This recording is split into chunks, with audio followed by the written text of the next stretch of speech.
Hello guys, in today's video I'm going to show you how you can buy Toncoin on your Tonkeeper wallet. So once you have opened up your Tonkeeper and set up all of your wallet, there's a few options how you can buy a Toncoin. So one of the options would be to just click receive option and send it from, for example, Binance or Bybit or some other exchange.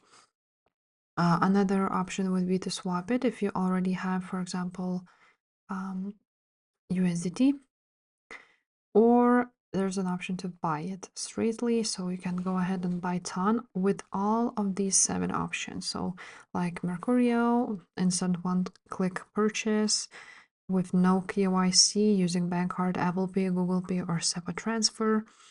Neo Crypto would be to buy with credit card, MoonPay 2, and some other options.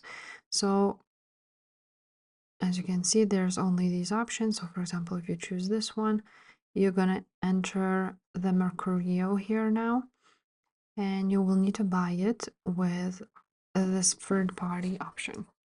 Now from here, you will have an option to choose either USDT or some other currency. So for example, let's search for British pound. And now you're gonna, for 300, you will get that much of a ton. After that, you're just gonna click buy, and there's a Visa, MasterCard, Apple Pay, Google Pay, or bank transfer options. So this is basically how you buy Toncoin on Tonkeeper. If this video was helpful, make sure to subscribe, and I will see you next time. Bye.